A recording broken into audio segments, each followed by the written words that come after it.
advises businesses and startups, and so we're very grateful to have him with us here today. Thank you, Kiras. So please make your way up. I think the slides should be up any second now. Very good. Thank you. I've got a mic. Good afternoon. It's lunch right before your coffee break, but I'll try to make it pretty quick, succinct, and hopefully interactive. So for those of you who don't know me, my name is Mousilli. I'm managing partner of Mousilli. We're a boutique law firm specializing in technology and intellectual property matters. Before founding the law firm, I was senior counsel at Apple. I was the original lawyer who developed the legal strategy around the Apple Watch. Before that, I was at Dell in Austin, Texas, also senior counsel for software and peripherals. We have a small team that's focused on a number of practice areas, mostly intellectual property, contracts, startup law, compliance, master agreements, and also corporate structure. This presentation is going to be focused on intellectual property. And while initially I wanted to go through and provide a survey of the different types, patents, trademarks, copyrights, trade secrets, after conversing with a number of our clients here, they wanted to hear some real battle stories. They wanted to hear about some of the problems that startups have faced and how intellectual property played a role in helping them overcome it. So with that, we'll step through some real life stories here, talk about some of the lessons learned and strategies related to each one of those typical types of intellectual property. Before we move on to some of the battle stories, I wanted to lay a foundation for intellectual property. Most people think of intellectual property as just a checkbox. They think, hey, we've got to go get a trademark, we've got to file a patent. If we have something that's copyrightable, let's go do that. Intellectual property is a strategy. It's something that you should be using as an integral part of your business to give you an advantage over your competition or to protect you in certain areas where you can end up laying out a proprietary method or brand. So with that, you have to think about intellectual property as both a sword that's being used offensively against competitors, and at the same time protecting your own castle, almost like drawing a moat around to make sure that other competitors can't access your crown jewels. So with that general strategy kind of laid out, let's go into some of these battles. Recognizing that startups that end up filing patents, filing for IP protection, end up raising thousands of more dollars on average versus startups that don't have this intellectual property file. So we're going to turn to a local story here.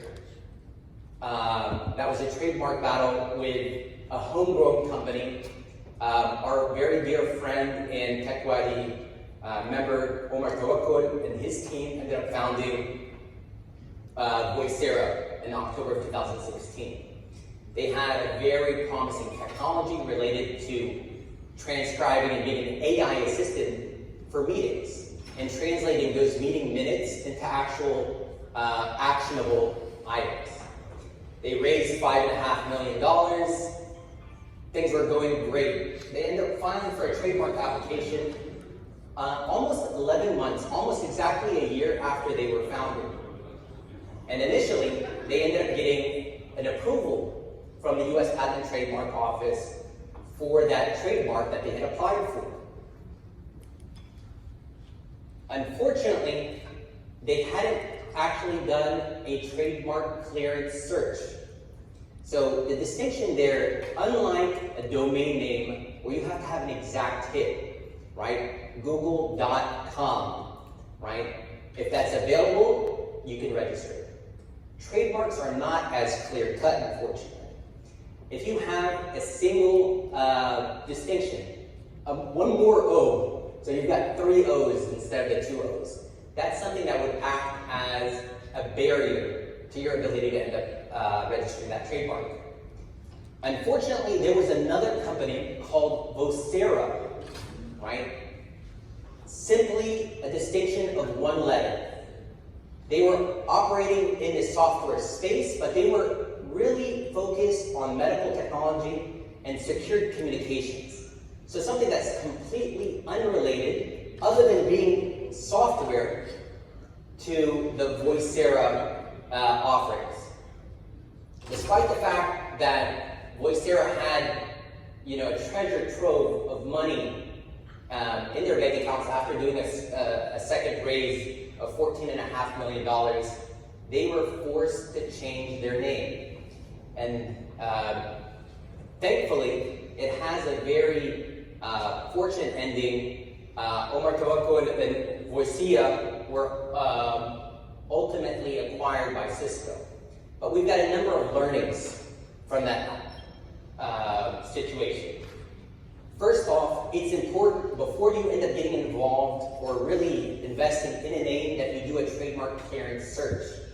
This is more than just a search on the USPTO's website to make sure that there isn't a direct hit on the name. You have to look at variations on spelling. You have to look at phonetic variations. You have to look at other synonyms, because all of these will act as a barrier to your ability to register a trademark. Unfortunately, a lot of folks end up taking the online route and doing some of these registrations, and that is full of pitfalls. Vocera, in this example, ended up using Trademarkia, and all that does is basically provide an online form, right? It ends up translating your typed text into the application in front of the USPTO. There's no logic, there's no attorney review, etc. that ends up taking place. That's a critical part to making sure that if you're going to be investing into building a brand, it's critical to make sure that you can end up using that name. Being early cannot be understated. The beauty of trademark law in the United States is the fact that you can end up filing what they call an intent to use application, which means that you can end up applying for a trademark to protect a good or service even before you've formally launched or put it into commerce. That's a very important step for knowing ahead of time what obstacles that you might end up facing. Now, the other part that's also really important here, and especially with the Vocera case study, is the fact that they actually did apply for one of the products that was their flagship, called EVA. EVA standing for Enterprise Voice Assistant. So even though they had to end up changing the name of the company, the product offering itself, EVA, was able to maintain that trademark. So it's important not to just think about the name of your company, but think about your services and your product offerings. The same way whenever you think of a Toyota, you also have trademarks related to Camry, RAV4, 4Runner, etc. So that's an important part of your strategy to make sure that even these names for your products themselves are fairly unique and can get a trademark issued as well. Finally, another important piece here is the fact that this had already been approved for publication by the U.S. Patent and Trademark Office. It wasn't until Vocera noticed the publication and opposed the application for Vocera that they were able to stop the use of their name in commerce. So not only is it important to actually get a trademark issued, but you need to make sure that you're monitoring other uses of your mark to make sure that you send cease and desist letters so that other competitors aren't using your name as well. When we're talking about trademark strategies, think about not only the logo, the services, the trade name, but also if you have a slogan that you're using, just do it. Think about these things. Think different. These are also trademarked slogans for their respective companies. And it's almost equally important because hearing that slogan immediately induces thoughts of the product or service. Related to your strategy, I really wanted to break it down. You can take the approach, hey, I'm just going to use this name, I found this domain name, I'm going to go ahead and start using this product or company name. That's all good and well, unless somebody has ended up registering a trademark before you. The other consideration is that when you're using a trademark, you are developing common law rights to the use of that name. The same way that you can have a mani-pedi spa in San Francisco and another one in Oakland.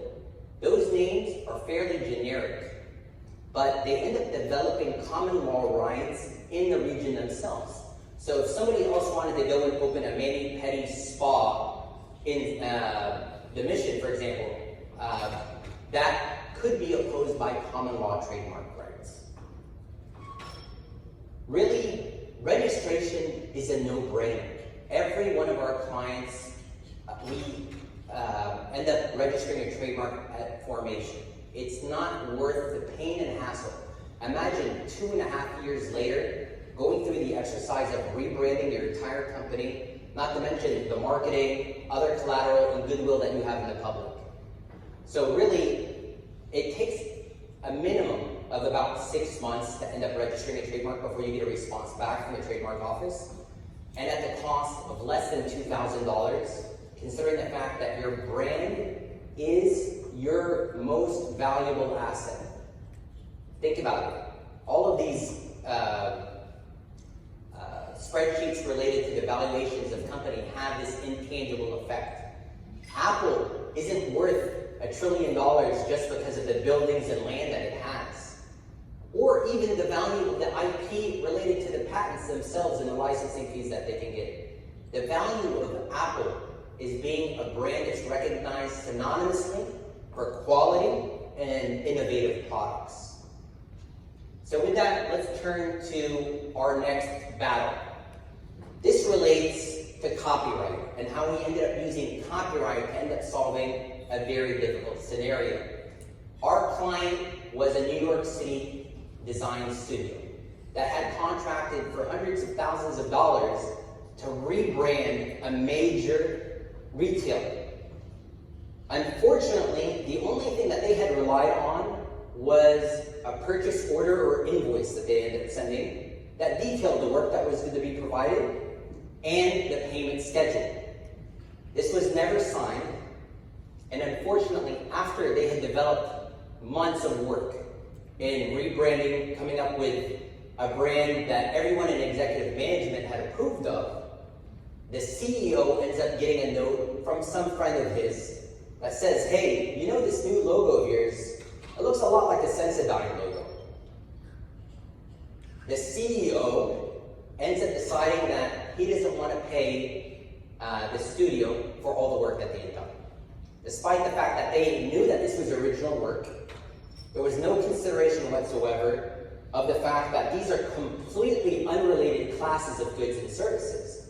Sensodyne, as you may well know, is a toothpaste brand and has absolutely nothing to do with retail and clothing. So our initial response was to send a trademark clearance letter, telling them, hey, we've analyzed these two, and we do believe that there is a strong likelihood that the U.S. Patent and Trademark Office will issue a trademark for the Centric Brands logo that we have here. The CEO was adamant that he didn't want to pay, and basically made an offer of pennies on the dollar to the client. Unfortunately, they had used the logo in one of their press releases when they were announcing the reorg and the rebrand. That's the critical component about intellectual property. It gives you opportunities and solutions that would not be available otherwise. If you were to rely completely on the contract, it's a mess, trying to determine what was delivered, what wasn't delivered, especially when there's partial delivery, and how you end up valuing different components of a service or product that you were supposed to deliver. The beauty here is we took the copyright thing. We ended up sending a letter to the CEO and telling them, listen, you're using the work product of our clients, and unless you pay the full amount due and the attorney's fees at this point, we're going to file a federal copyright infringement claim against you. despite the fact that this is a multi-billion-dollar company with internal counsel that we went back and forth on, they were still digging in their heels, didn't want to end up paying this invoice. And frankly, on a phone call, told me, expletive, I'm not paying you a cent.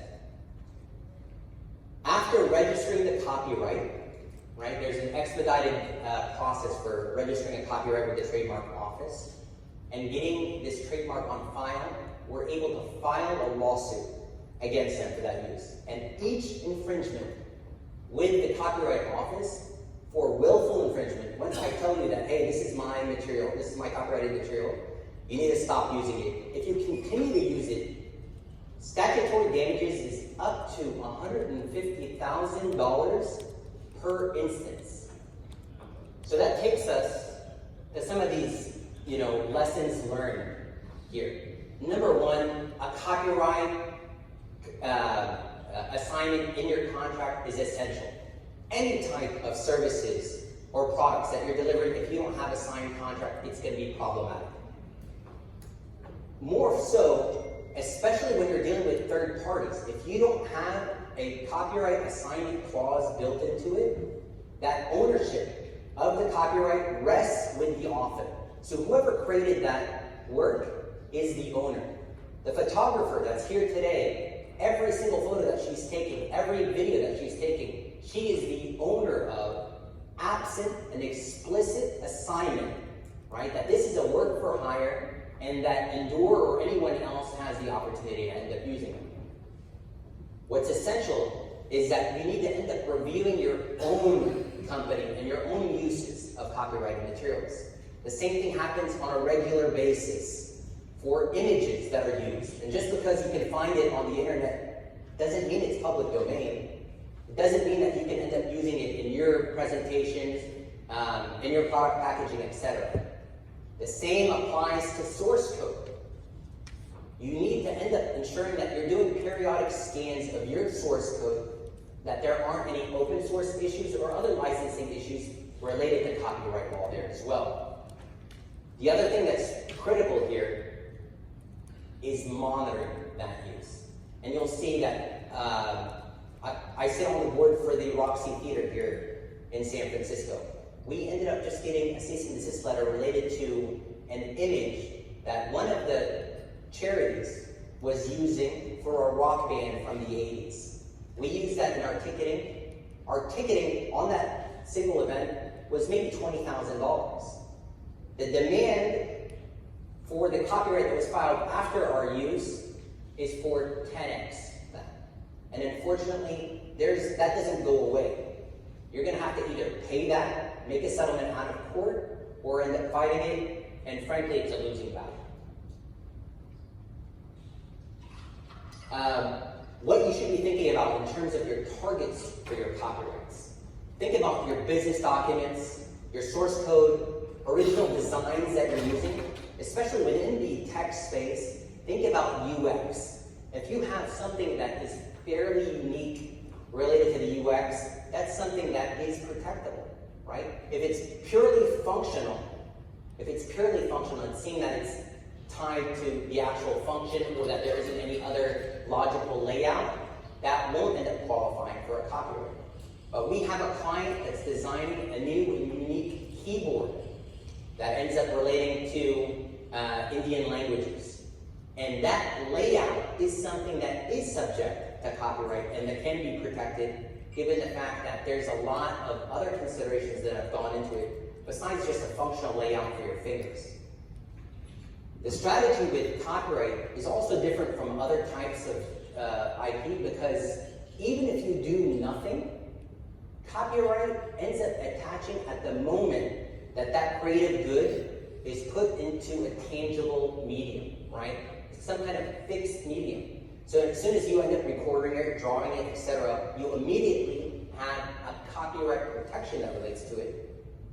Though registration, which is a separate process, is what we talk about here at the end, ends up granting you a myriad of different solutions that you can end up using to enforce your copyright.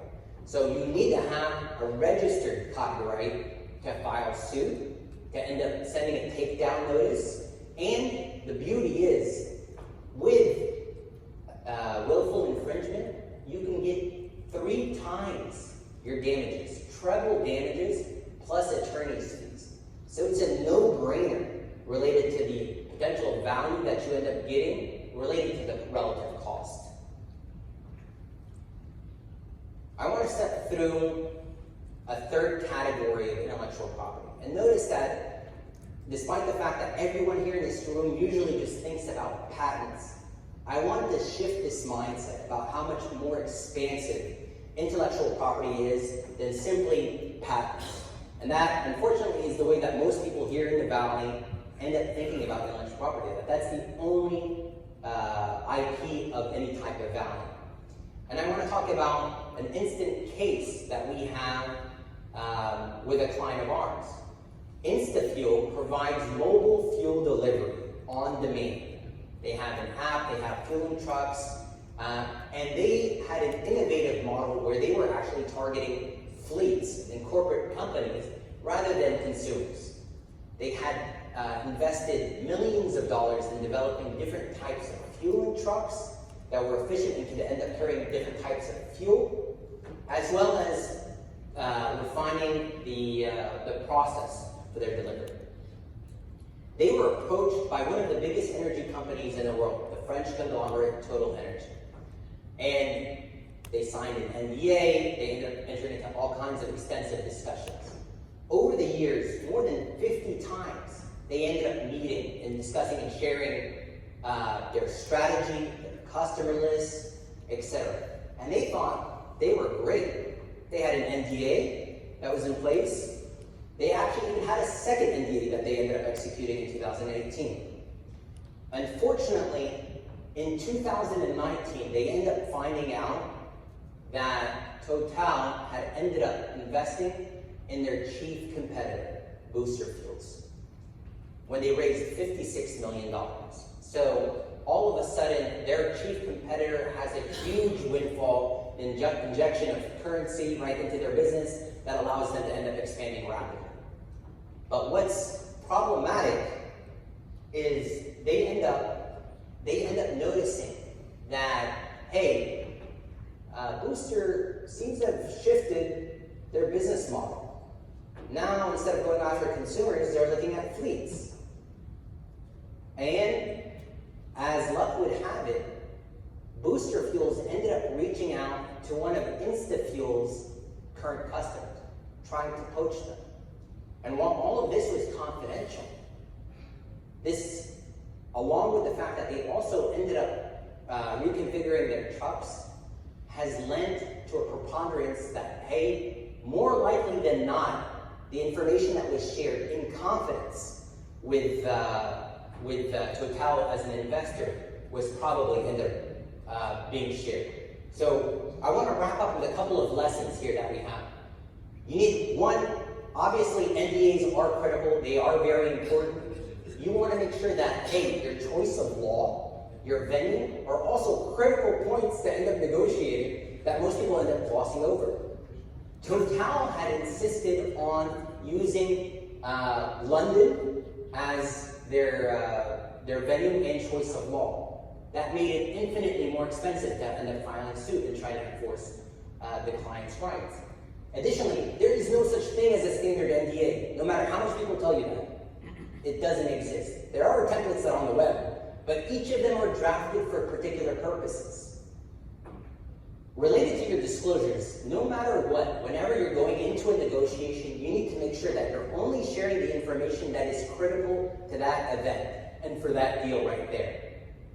There is no need to end up providing a customer list. You don't need to get into the specifics of how the black box, the real, magic behind what works. We're dealing with a negotiation right now for one of the clients, for a client in this room. And they're negotiating with a major cloud provider who kept on pushing to learn more about their code, the way that they had structured their solutions. And you have to push back. That's fine. Once we end up signing a term sheet, once we end up coming to an agreement on the other major points, we can end up getting into those. And finally, it's important to to make sure that you recognize trade secrets only go so far. You want to end up using trade secrets for things that can't be easily reverse engineered. If you end up putting a product out on the market that's easily accessible, that's something that is prone to reverse engineering. As opposed to a SaaS model, right, where you have everything behind the scenes and the only thing that people are interacting with is an API, it's a completely different mechanics. Finally, you just need to make sure that you're vigilant, that you're monitoring the use of your trade secrets and the disclosures that you've made to make sure that if you end a negotiation or end a relationship, that you're asking for certification of destruction of those documents or that they're returned. So with that, make sure that if it's not something that's trade secret protectable, that you end up registering a patent, you have the ability to end up destroying anybody's ability to seek a patent on it by publication. And that's another strategy that a lot of folks fail to recognize because they're only thinking about register or don't register versus go out and proactively end up making sure that no one else can end up patenting around that area. Finally, yes, registration of patents is one of the more expensive areas of intellectual property, but there are ways to end up defraying that cost. You can end up looking at a provisional patent, which basically grants you a year of protection. It draws a line in the sand that makes sure that you have priority in front of the U.S. Patent and Trademark Office. And that's a significant change because previously we existed in a first-to-invent system. So no matter who ended up running to the patent office first, the first inventor always had the rights. But the US has harmonized with the rest of the world and included a first-to-file system. So again, it is critical, timing. So with that, I'll go ahead and close, see if we have any questions that we want to end up taking. I'm not sure if our time will allow for it. So if you have like a .com domain, like your company name.com, is it enough to trademark your brand or your company? No. So just because you have access to a domain name doesn't give you any additional rights other than the fact that it's a domain. People will often actually end up registering their .com as part of the trademark as well. So, for example, besides trademarking Amazon, they might have Amazon.com. And there were a number of companies that did that in the early 2000s. Do we have another question? Sometimes patent is not the best idea. Like, for example, I know that the composition of portfolio, for example, is not paper. So after 25 years it expires, and everybody has the right to see this patent and replicate it. Absolutely. So we talked about that, if you remember, here under trade secrets. So as long as it's not easily reverse engineered, that's something that you want to end up keeping as a trade secret. So formulas is a perfect example of something that you wouldn't want to end up patenting. That as long as you can end up keeping that know-how, that process, especially around high-tech manufacturing. High-tech manufacturing is something that is usually kept as a trade secret because the actual precision, etc., that's done there may not rise to the level of a patent. You may not be able to obtain a patent on it, but that know-how and knowing how to make those screws as small as they are, or to make the nano chip technology what it is something that you would end up keeping as a trade secret rather than as a patent. Okay. Any more questions? Any more questions? Yep. Oh, one more. Yes? So for us, when it comes to tech companies and patents, I kind Can you of speak up? okay. Sometimes I notice companies keep their ideas or patents secret, and you don't even bother to patent them. And some other companies go patent them, expose their ideas. So can you comment on the exposure part of the patent? Once you go and put this online and people can see it, can you comment on that? Yeah, absolutely. So again, this is not a binary decision. It's not a yes or no. There's a lot of strategy that's involved. And you have to recognize, hey, it's going to vary between industries. It's going to vary between companies. Some industries are very, very litigious. So think about the microchip space, think about wireless, 5G, etc. These are areas where it is imperative to have patented technologies, or you really are going to get pushed out of this space. The exception is where you have standard essentials patents. So whenever you have, you're developing technology related to something that is based or incorporated into a standard, then you have that functionality or the ability to end up making a decision whether to end up pursuing a patent or not, and what licensing strategy exists there as well. So I think that's my time. Thank you all.